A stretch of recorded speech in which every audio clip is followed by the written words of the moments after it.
L'Anzac Day désigne les troupes originaires d'Océanie ayant combattu durant la Première Guerre mondiale. Pour la première fois et pour commémorer le centenaire de la Première Guerre mondiale, une cérémonie de l'aube s'est déroulée le dimanche 27 avril 2014 à 6h du matin dans l'annexe du cimetière communal du Quesnoy. Suivant la tradition néo-zélandaise et australienne du rassemblement, nous sommes ici pour commémorer le moment de la journée où les premières troupes de l'Anzac ont débarqué sur la péninsule de Gallipoli le 25 avril 1915 pendant la Première Guerre mondiale.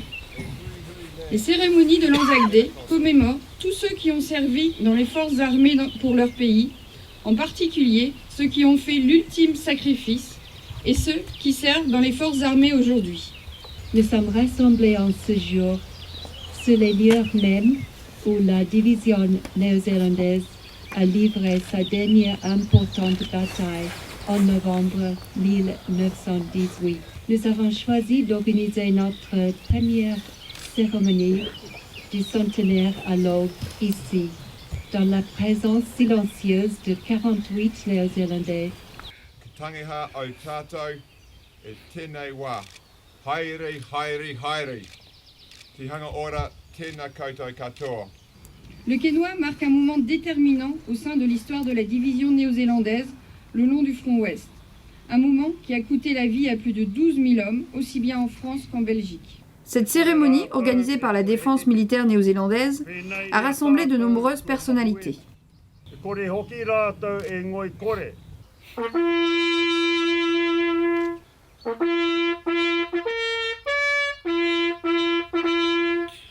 Un groupe culturel maori, membre de la défense militaire néo-zélandaise, et une classe de jeunes lycéennes de Marlborough, en Nouvelle-Zélande, ont animé de leur chant cette cérémonie solennelle.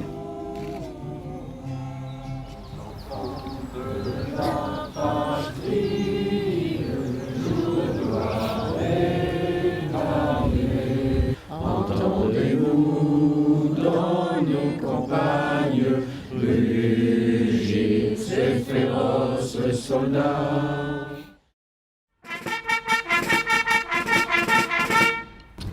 En ce jour de recueillement et de souvenir qui marque le 69e anniversaire de la libération des camps de concentration et d'extermination. Ensuite, à 11h, ont eu lieu les commémorations de la libération des camps de déportation de 39-45 et la célébration de l'Anzac Day. Tout d'abord au monument Eugène Thomas.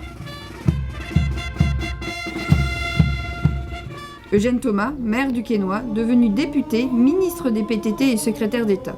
Grand résistant, il est le créateur du réseau de résistance France au combat.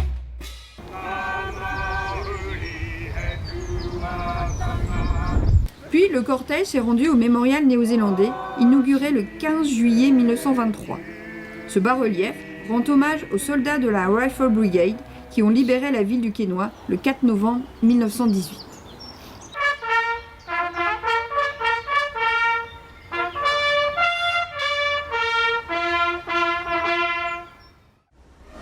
La marche, accompagnée de la musique, s'est poursuivie jusqu'au monument aux morts situé derrière l'hôtel de ville.